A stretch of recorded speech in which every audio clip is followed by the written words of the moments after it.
Howdy, y'all. This side of the engine looks good, but this side's looking a little bare. Let's try and get a few more things on here today.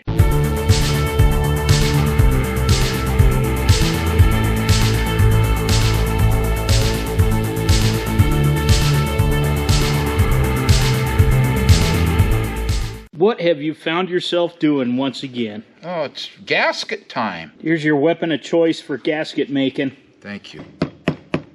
What we're going to start with first is the oil system here and the oil filter that go down here, and also there's a line that comes up here to oil and lubricate the head. It's sitting over here on the table. We put a little touch-up paint on it, and that's what Dad's making the gaskets for. That's the bypass spring, Yes. I think.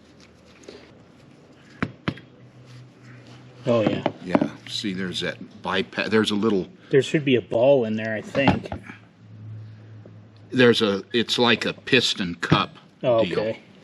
Yeah, I got to make a gasket for that, too. Yeah, this is just a bypass. There's kind of a piston that goes in there. As soon as Dad's done using this to make gaskets, I'm going to steal a page from the all-knowing Squatch, and I'm going to put some Allen set screws in there to plug off these oil cooler lines. Now we are going to install the oil cooler and the oil cooler lines and everything, but it's going to be purely cosmetic.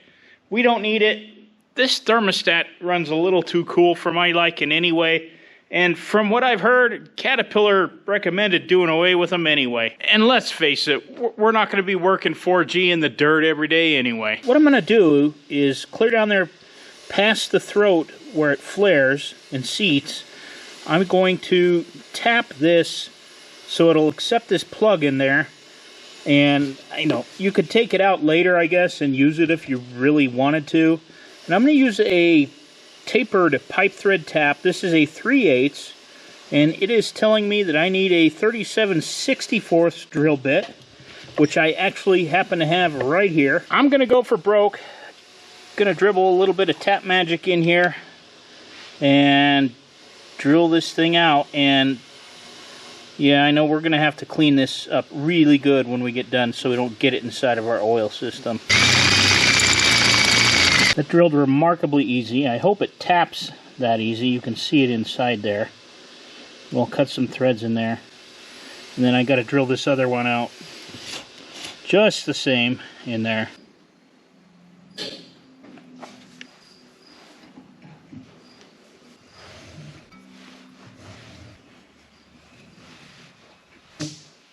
Alright, now I gotta clean it out. I got threads in there. I'm gonna test fit it with one of these plugs here. No, sir. I gotta take a little more. I'm going in very cautiously because I don't want to overdo it. Especially being a tapered tap. This time I marked on the tap how far I went in there, so I'm gonna try the plug again. Gotta go a little bit further. And I think I figured out the problem. These are actually out of a Detroit diesel. Dad cleaned them up, but there's a little bit of Detroit diesel paint on there. That looks pretty good. I'm going to go a little bit further in, just so I can get that past where that flare feeding sits. I marked on this with a marker. Every time I went a little bit further, I'm going to go to the base of the tap, and that should be good. I'm happy with how this one turned out. I went ahead and drilled this one. I'm going to go ahead and tap it out. I found that I need to run my tap all the way in here to get enough threads back in there for that plug to really fit down deep enough to pass the flare on the line. Both of them are drilled out and tapped with threads. I'm going to use some of this thread sealant, and it's a high temp thread sealant. I use this on about everything, and it's sensor safe, so we won't have to worry about the sensors being damaged.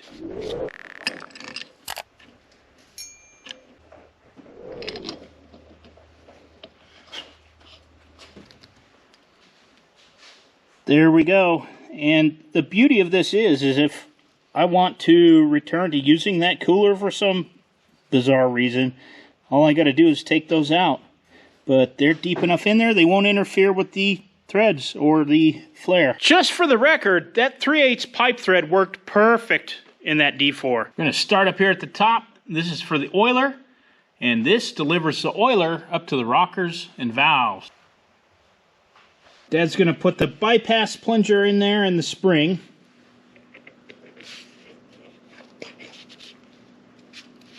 And then that little cover he made a gasket for. And this is your filter housing drain to drain it out before you change the element. This is the bottom of the filter housing, and this is an upgraded full flow oil filter system. This was done on later 7Js, and this gasket that goes down here is a 5B5940. Put a little lube on this O-ring. Not too much that it makes a mess. And then this will seat in the bottom here. Up next is actually this housing, but I'm going to show you how it goes together on the inside first. And the way that this works is this clamps down on the bottom of this housing. There's a spacer. This washer here at the bottom, that's what your filter sits on. And this nut comes in from the top. And that will all be inside of this sleeve. That's the part that goes in the bottom. Then our spacer. And then the washer. And then the nut. And we got to try and line all this stuff up. That nut down in there, that's 1.5 inches. And I took a big open end wrench on its side with a screwdriver through the handle on the other side. Inside here, going to go the spring and this cup. That's what's going to put pressure on our oil filter. Then this should come through on the other side. The O-ring groove down here in the bottom. Keep the oil from seeping back around the filter, and it holds this spring tension stuff together. Yeah, there we go. And that's still got spring to put tension on the filter. I'm going to put a 5B5937 O-ring in the cap here. Now I'm going to put in the oil filter. This is a BQ, it's a Blue Mac, 1074175. Now we can install our cap. Alright, now we can put this thing on. We're going to put the oiler system on here and our fuel filter housing that we just put together, but I need to get this paint off of here so that these will seal.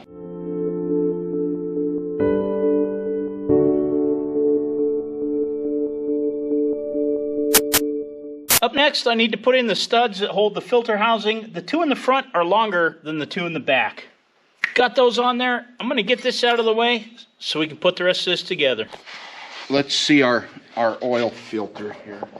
So we got a little bit more drama today because the oil system manifold that goes on here and bolts on here, for some reason we use the one off of 4G, which is different for this 7J block and 7J filter housing. So this hole up here aligns with this one, and then this big passage goes open into that one and through here. Yep.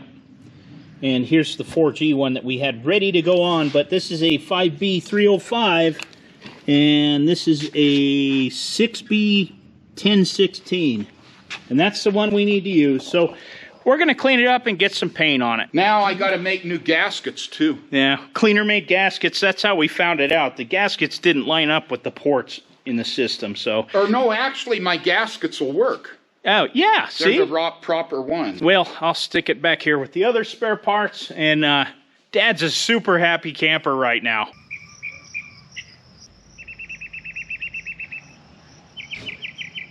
This is the gasket Dad made. Up next, we're going to put our, I call it the oil system manifold that's external here on the side of the block. We had to remove this bolt here to get this on here. And this will just slide onto those studs, but I don't want to push it all the way on yet because we have washers to put behind here. Now this engine's equipped with the 9F6430 full flow changeover group. So that uses a whole different manifold than the one that was on our 4G and the other 7J. There are copper, what they call gaskets. They're actually like a crush washer. There's a 4B8407, which is these, and they are 0.091 thick. So they're thicker They're going to go on the inside next to the block, and it's recessed in here to accommodate for them. But then on the other side, there's a 0.064 thick gasket, and that is to a 1162, and they are thinner, so they'll go on the outside, and then the bolt will go through the whole thing. Clearly see that these are a lot thicker than the ones that go on the outside. I got Uncle Butch here today. He's helping me out. So we're going to put the thin washer on the bolt because he's smarter than me and he suggested this. So he's totally right. I'm going to put that on there and then put this through to hold everything together. Got the thin washer on the outside, thick washers ready to go on the inside.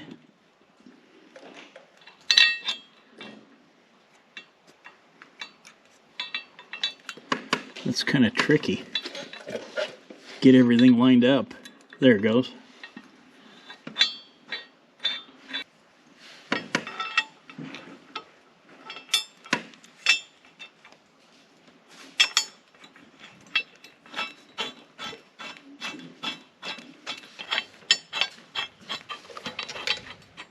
Just like a lot of the parts of this tractor, these are a 15/16.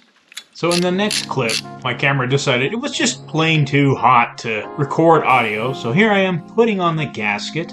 I do want to thank you for joining LAOL Midweek Edition. That bolt was in the way of that, so we had to take that little bolt out. And now we're going to put the line up to the head. That's the oil line that oils the head. That one is for the gauge, the oil pressure. Now I'm pointing at something and I can't remember what. But yep, there's where the dipstick goes. Oh, we're putting the filter on. Find the hole. Find the hole. Find the hole. Come on, man. There you go. Alright, so the oil filter housing's on. Now we're going to snug it up. Ratchet, ratchet, ratchet, ratchet sounds. Oh, yep, it's Caterpillar. There's always one where it won't work. Put the dipstick in. And now we're going to put the oil line on. And yeah, it's easy. Just goes right here behind the decompression system. Oh, it's too short. It's not going to fit. So we're going to ride this struggle bus here for a minute or two. And then figure out we can tighten the bottom, then stretch it up there and tighten the top. And yep, using a line wrench like you're supposed to. And snugging that up. And Dad's cleaning up gaskets on the radiator because, well, he's the cleaner. I wanted to call him something else, but cleaner stuck. And, no, it was good, what I was going to call him. But, yep, there's the engine. Oil system's on there. And, I do want to thank you for watching. And we'll see you on the next one. Oh, a little short, but, yep, there you go. Looks like I got a few seconds left, and now we're in the outro. The outro's going. I do want to thank you for joining us on this LAOL Midweek Edition video, and I hope you'll join us in the future. Ratchet, ratchet, ratchet, ratchet, ratchet, ratchet.